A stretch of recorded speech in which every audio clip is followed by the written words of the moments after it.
Magtapat ka sa akin. Bakit sigurado kayo na si Lizelle ang tunay na prinsesa? Simula nang iuwi ko siya, wala nang ginawa si Lolo kundi ang lumuhod. Yun lang ang ginagawa niya. Bakit kahit wala pa namang sapat na ebidensya, naniniwala kayong si Lizelle ang prinsesa?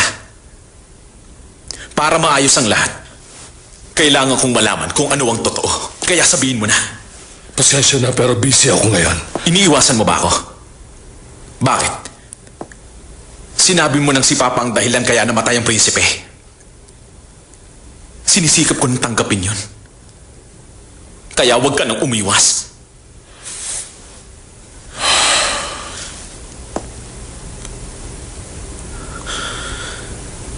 Bakit? Meron pa ba? Meron pa ba kung kailangang malaman? Pati ba to? Kagagawan din ng Papa ko. Pwede bang kalimutan mo na ang lahat-lahat, Ethan? Kahit pa paano, naging mabuti siyang ama sa'yo. Imposible. Hindi ako naniniwala. Pinapasabi ba yan ni Lolo? Nagsisinungaling ka lang ngayon. Di ba? Hindi totoo ang sinasabi mo! Huwag mo nang alamin pa, Ethan. Kapag tinuloy mo yan, wala rin mangyayari. Hindi. Hindi ako naniniwala. Hindi ako naniniwala. Simula ngayon, Miguel, hindi na ako magtatanong sa'yo. Gusto kong sa kanya ko mismo marinig ang totoo. Ethan,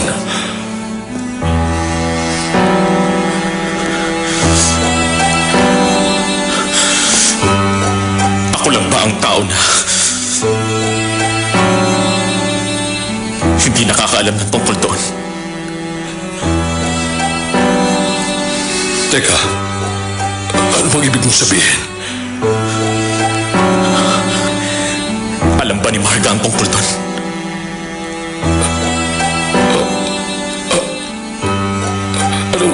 Ano bang sinasabi mo?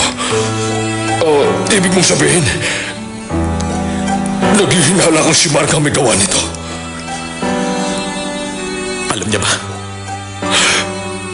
Paano mong sumusobra ka na? Kung pinaghihinala mo siya, hindi ko na matutulungan si Chairman.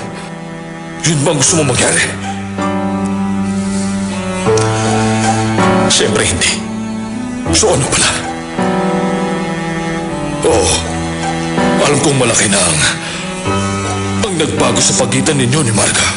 Dahil si Marga, marami siyang mga kakulangan at alam ko yun. Pero Ethan, pakasalan mo man siya o hindi, ikaw, si Chairman, si Marga at ako, iisang pamilya lang.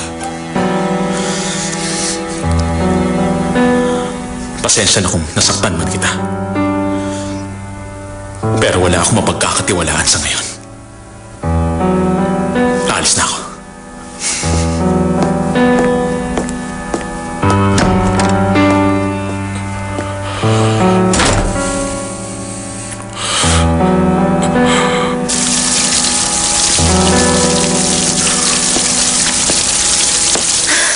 Mr. Park, Bakit? sa tuwing umaalis ang prinsesa, sinisiguro kong nakitikom lagi ang bibig ko. Pero mukhang iba sa pagkakataong ito. Anong ibig mong sabihin? Ang sabi niya magbabakasyon muna siya at pinayagan siya ni Miss O. Pero base sa itsura niya, mukhang pinilit siya na umalis dito sa palasyo. Sandali. Sinasabi mo umalis sa palasyong prinsesa? Opo, Gaano na katagal? 1 oras na ngayon. Magpapunta ka ng bodyguard sa pension house nila. Ngayon din. Yes, sir. Sige na! Sir! Sorry na kami! Kanina sa kanina eh!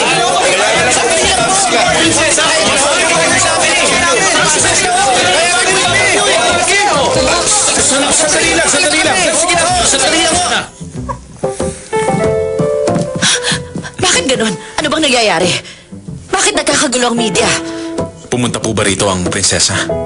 Hindi! Bakit yung hinahanap dito si Lizelle? Anong nangyari?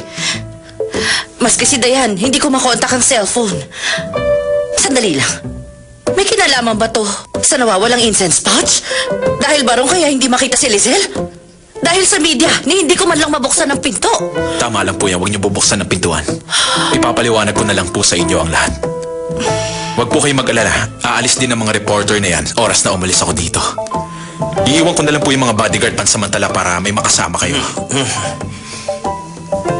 Kung sakaling tumawag ang prinsesa, ipagbigay alam niyo na lang po sa akin kaagad. Aalis na po ako. Si Lizelle, Huwag niyo ho siyang alalahanin. Ako na po ang bahala sa kanya.